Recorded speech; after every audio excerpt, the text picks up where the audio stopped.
नमस्कार स्वामी भक्तांनो, सर्वांना श्री स्वामी समर्थ. अवधूत चिंतन श्री गुरुदेव दत्त. तर बघा मित्रांनो, श्रावण महिन्यामध्ये दुर्गाष्टमीला खूप महत्त्व आहे. मी तुमचं आपल्या सगळ्यांचं मनापासून स्वागत करते आणि आजच्या व्हिडिओमध्ये सगळ्यांना श्री स्वामी समर्थ. तर बघा मित्रांनो, यंदा 2026 मध्ये 20 ऑगस्ट 2026 वार गुरुवार या दिवशी आलेली आहे दुर्गाष्टमी. श्रावण महिन्याच्या प्रत्येक दिवसाला अनन्यसाधारण महत्त्व आहे. त्यामुळे आपल्याला ही सेवा आणि या दिवसाला आपल्याला विसरता येणार नाही. आपण गुरुचरित्र पारायण, नवनाथ पारायण किंवा शिवलीलामृत पारायण करायचं असतं.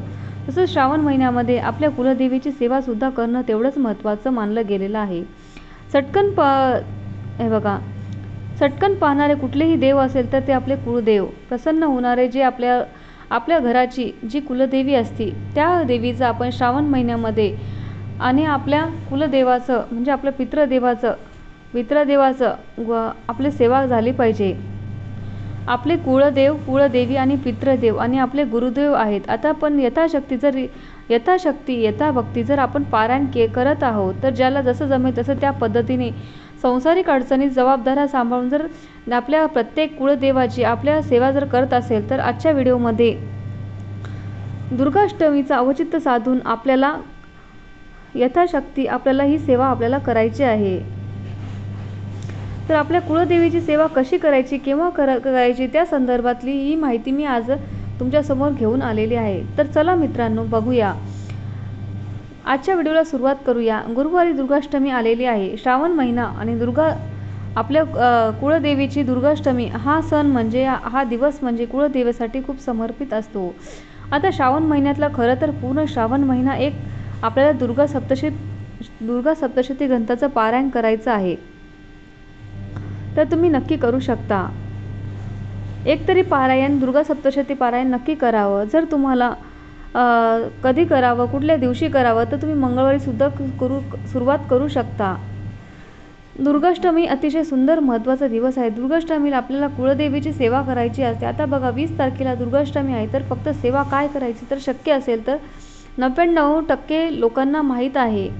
पण नंतर तुम्हाला काय म्हणतात, जेव्हा कृष्ण पक्षातील जेव्हा दुर्गाष्टमी येते तेव्हा गोपाळकाला असणार आहे. त्यामुळे आपल्याला आता सेवा करायला जमणार आहे. त्यामुळे आपल्या कुळदेवीची सेवा होईल की नाही काही गॅरंटी खूप कमी आहे. जर आपल्याला गुरुवारचा दिवस भेटला तर तुम्ही दुर्गा सप्तशती पाठाचं ग्रंथाचं पारायण तुम्ही करू शकता. नाही शक्य होतं तुम्ही सिद्धकुंजिका स्तोत्र पठण करायचं आहे.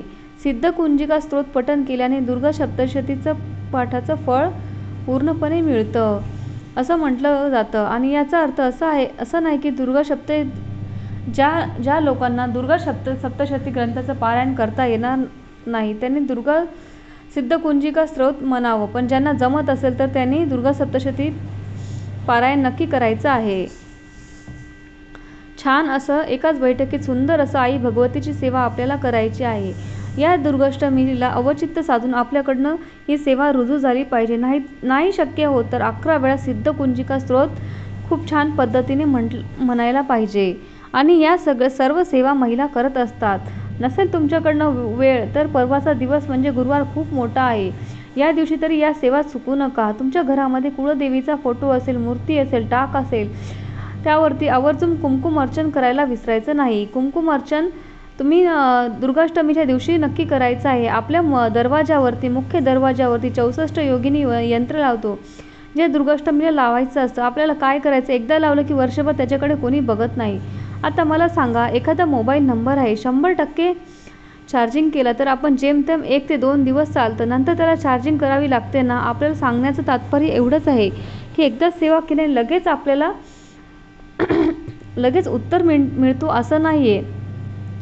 ही सेवा आपल्याला कायम करावी लागते. निगेटिव्ह माणूस पॉझिटिव्ह होतो. आता आपल्या घरामध्ये या सेवेचा प्रभाव कमी होतो. त्यामुळे तुमच्या मुख्य दाराला 64 योगिनीचे यंत्र लावलं असेल तर ते दरवाजा स्वच्छ करा. रोज त्याला अगरबत्ती लावा, अमानी जप करा. 64 योगिनी कुठल्याही धार्मिक दुकानात अगदी 5-10 रुपयाला तुम्हाला मिळून जाईल आणि धार्मिक दुकानामध्ये हे यंत्र मिळत असतं.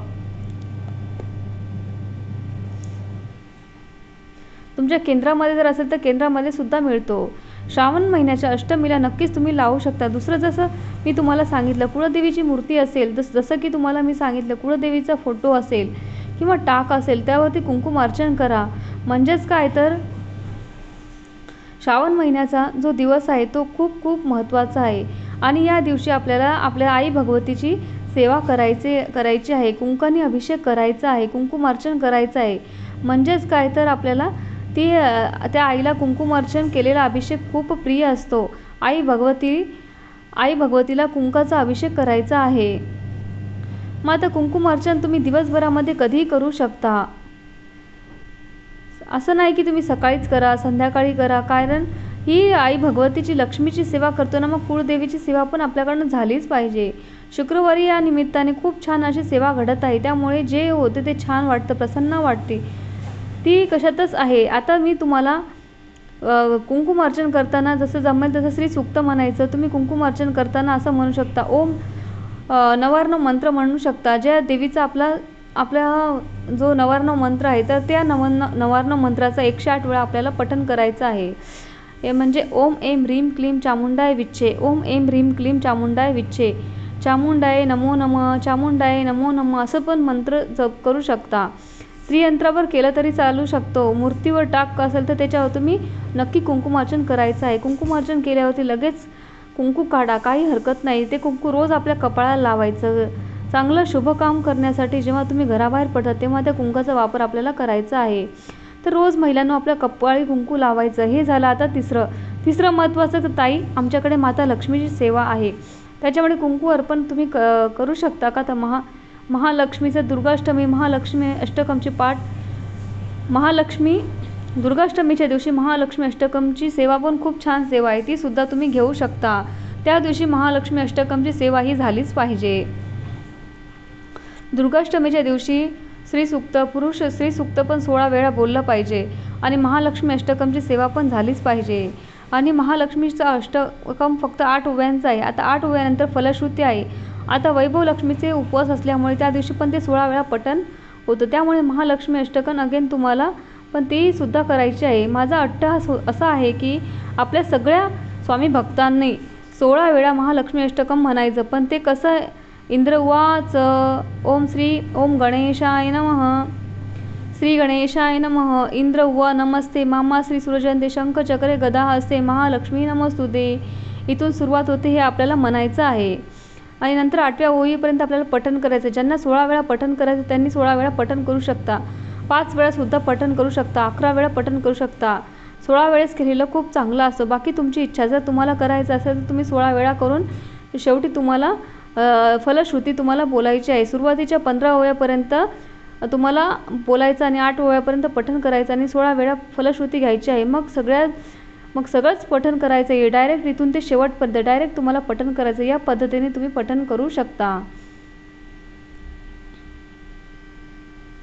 जेव्हा संध्याकाळी वेळ होते, दिवाबत्तीची वेळ होते, त्यावेळेस करावं. खरं तर विष्णू पुराणामध्ये सांगितलं की लक्ष्मी दिवसातून 7 वेळा तुमच्या दारामध्ये येते.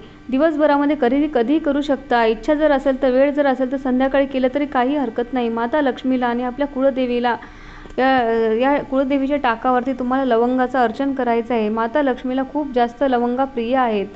लवंग घेत असताना ती तुटलेली फाटलेली नसावी, चिरलेली तुकडा नसावा. फुलासकट लवंगा घ्यायचे. तर तुम्हाला त्याचं काय करायचं, 11 लवंगा घ्या.